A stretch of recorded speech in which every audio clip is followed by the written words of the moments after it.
It may seem like Apple is behind the competition a lot of the time. The company appeared to be slow to developments like widgets, bezel-less displays with camera notches and screens with high refresh rates. And with the iPhone 16 Pro, it appears to once again be late to the party, bringing generative AI features and a real button for the camera to its 2024 flagship. But if you will allow me to play therapist for a moment, I think it's not that Apple is slow, I think Apple is cautious, perhaps overly so. Caution on its own isn't a bad trait, in fact, it could be considered thoughtful rather than rushed to the cutting edge with its peers. Apple delivers, usually finding a slightly different approach that is often an improvement on what's out there.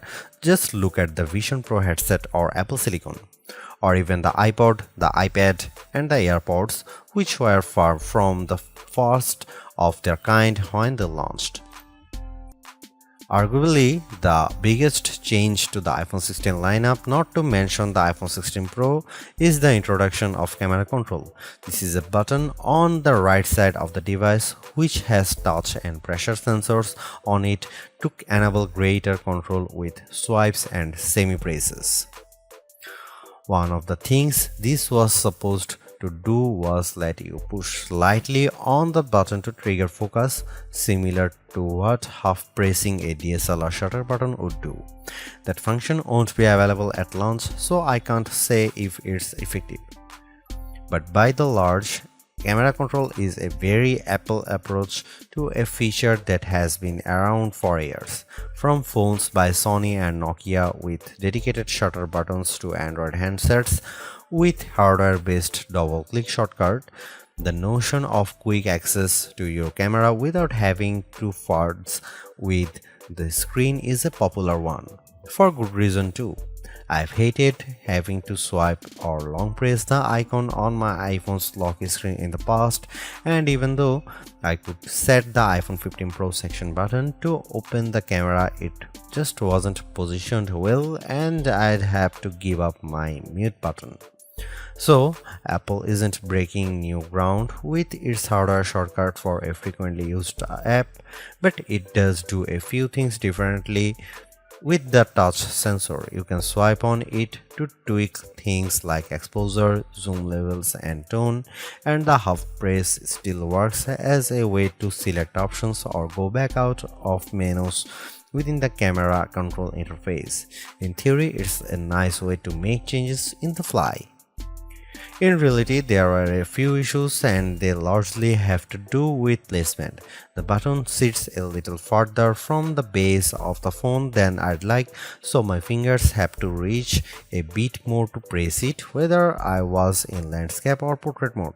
This wasn't usually a problem when I had both hands free and could steady the iPhone with my other hand and readjust my grip. But if you are trying to take a quick shot with just one hand, the button's location can feel unintuitive. Of course, everyone has different finger lengths and ratios, so it's entirely possible that other people find this logical. It also depends on your grip. If you are cradling the bottom of the device in your palm, it's harder to maneuver. If you are covering part of the screen and reaching out for the button head on, it's slightly easier to use camera control. Still, even for those with the strongest claws, swiping and half pressing and double half pressing on the sensor is tricky.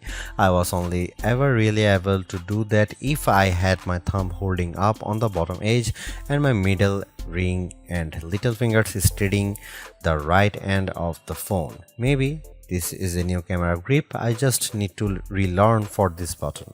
The awkward placement is a minor gripe compared to what I found most annoying, the button's touch sensor. Not only was it difficult to swipe through different settings when holding the device with one hand, it also reacts to accidental touches and swipes. Sometimes the phone would slide down my palm and change the exposure or zoom level, completely ruining the vibe. I should point out that you can go into accessibility settings to either tweak or swipe sensitivity or turn it off altogether if it really bothers you.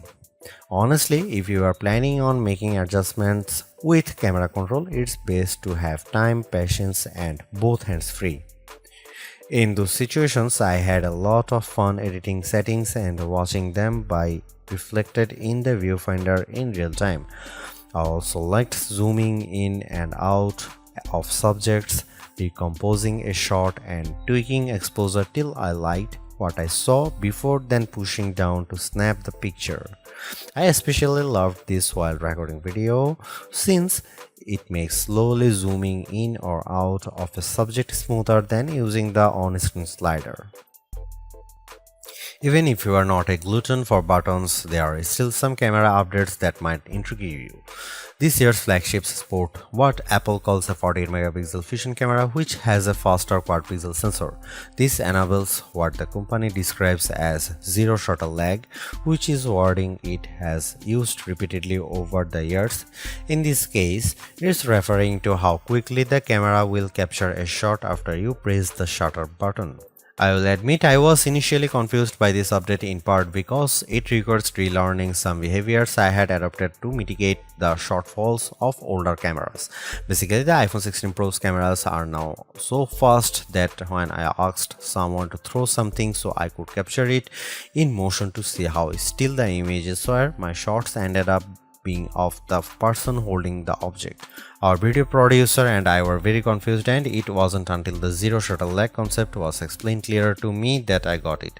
I had become used to pressing the shutter early since cameras, in my experience, would be fractions of a second slow. Apple has become so fast that it actually captured the literal moment I tapped the button instead of the split second after when the object was in mid-air.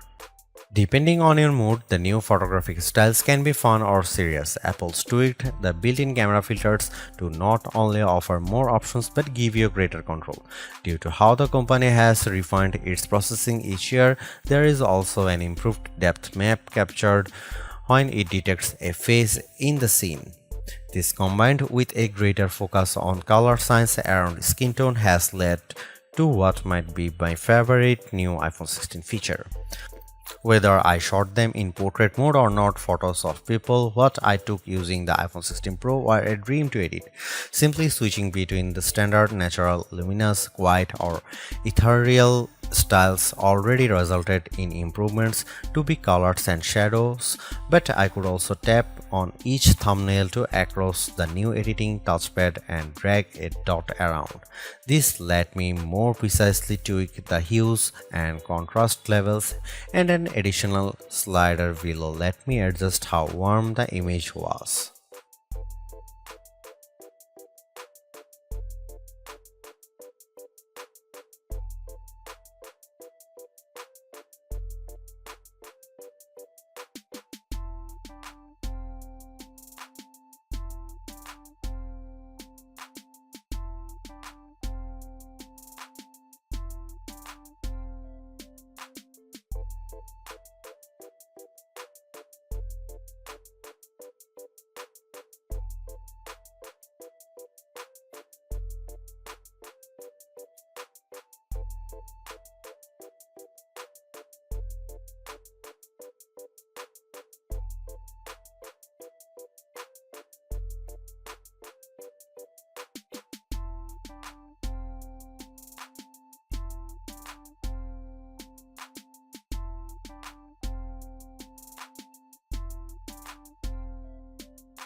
It's been about 2 months since the public beta for iOS 18 was released, and it was nice to get a taste of upcoming features like the new customizable home pages, expanded tap back reactions, and the redesigned Photos app.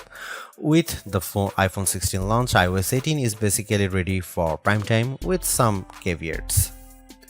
This year, more than ever, it's hard to figure out what's coming to your iPhone and what isn't. With the release of Apple Intelligence slated for October, features like writing tools, cleanup for photos, and the redesigned Siri won't be ready till next month, and even then, your non-Pro iPhone 15 won't be compatible. Plus, some features that were teased at WWDC like Genmoji still haven't been added to the iOS 18.1 developer beta. which is where most Apple Intelligence features have been arriving as a preview for app makers. Within the iPhone 16 lineup, too, there are things coming only to the Pro models like multi-layer recording in voice memos. It's confusing and can make choosing your iPhone a trickier decision, but for this review at least, the iPhone 16 Pro and Pro Max are getting everything. I cannot wait to try out multi-track recording in voice memos, and I hope Apple sees this yearning as a sign that it should bring this to more devices. It was nice to get time with iOS 18 even in the absence of Apple Intelligence. Honestly, I'm not even sure I'd like those features that much. In a similar way, Gemini AI was nice on Pixel 9 Pro series but didn't feel like must-haves. Some of the new iOS 18 touches I noticed immediately are the refreshed control center, which took some getting used to as I had to relearn how to swipe back to the home page since there are more pages to scroll through now. I especially enjoyed seeing the new little chat bubble appears on my voice recordings, indicating that a transcript had been generated for them, and though I haven't exchanged messages with Android toting friends yet, I'm glad to see RCS support is finally live this week. Though I was excited for the new custom routes tool in Maps, I struggle to actually create them. You can set your start and end points and have the app close the loop for you, or just tap landmarks or points on the map to get the route to basically connect the dots. Unfortunately, no matter how many times I tried to get the route to cut through a building where I knew a pedestrian walkway existed, Maps reinstated me at every turn, forcing the route to go through more established paths instead. It's not unreasonable, but certainly not the open world route creation feature I was envisioning. The best thing about iOS 18 and also some new features in the iPhone 16 lineup is the customizability. I do appreciate that if you don't like something, you can usually turn it off. With the new ability to place apps outside of a rigid grid, you can now lay your home screen out just the way you like. The redesigned Photos app lets you create and pin collections so you can more easily find the pictures most important to you. And again, I'm glad Apple is giving people the option to turn off camera control altogether or adjust its sensitivity. The iPhone 16 Pro and Pro Max are powered by Apple's A18 Pro chip, which are built on second generation 3nm technology and a new architecture with smaller, faster transistors. All this is meant to deliver unprecedented efficiency according to Apple's press release. Some small software glitches aside, I have never run into slowdown on the iPhone 16 Pro, but I was certainly surprised by the smaller handset's battery life. In general, the iPhone 16 Pro would barely last a full day, which is reminiscent of the iPhone 15 Pro too. It's worth noting that before this review I was primarily using an iPhone 15 Pro Max as my daily driver, which usually gets through a day and a half with no problem, so the drop in endurance is even more pronounced for me. Most days, I'd pick up the iPhone 16 Pro at about 9 am and would get to about 9 pm before getting low battery alerts. If I started the day a bit later, closer to 11 am, for instance, I got to 1 am before the iPhone 16 Pro ran completely dry. On Sunday, I unplugged the iPhone at about 9:30 am and was shocked on the train home to get a warning that remaining power was at just 20%. It was only 6:50 pm. And the night had barely just started. You'll significantly better battery life on the iPhone 16 Pro Max, which delivers the same almost 2-day runtime as its predecessor. And sure, a phone with a smaller battery not lasting as long makes mathematical sense. But considering the Pixel 9 Pro is a comparably sized handset and manages to last about 2 days, there's no excuse for the iPhone 16 Pro to conk out before the night is up. Apple's caution is sometimes warranted, especially at a time when mistrust of AI-generated content runs rampant. The company taking its time to get Apple Intelligence right is understandable, but its deliberation doesn't always lead to winners. While I appreciate the attempt to differentiate camera control with the touch sensor for more versatility, I am not yet convinced on its usefulness. The good news is, and I cannot stress this enough, you have the option to tune it to your liking, and that's the theme I'm seeing in recent Apple features that hint at more thoughtfulness than usual. If you don't like something or if something isn't right for your needs, you can adjust or disable it. In iOS 18, you have greater control over your home screen's app layout and can pin custom collections for easier reach. In the Photos app, the action button introduced last year could have been a spectacular fail had Apple not let you still keep it as a mute switch, but it managed to give people more functionality while maintaining the status quo for those who are just as resistant to change. Change is scary, change is hard, but without change, there is no progress. Apple's cautious approach is a tricky balancing act that's evident on the iPhone 16 Pro. Some new features like audio mix and custom routes in Maps delivers mixed results, otherwise like photography styles are hits. Then there are the basic ingredients like good battery life and durable, attractive designs that Apple cannot neglect. The iPhone 16 Pro's subpar battery life holds it back from beating the competition, which is stiffer than ever this year, especially from Google. Luckily for Apple, most people who have iPhones are going to stick with iPhones. It's just easier. For those already sucked into the ecosystem, the iPhone 16 Pro are worth the upgrade from a model that's at least 2 years old. If you already have an iPhone 15 Pro, for the sake of our planet and your wallet, you might prefer to hold off on upgrading, especially since this year's devices aren't that much different.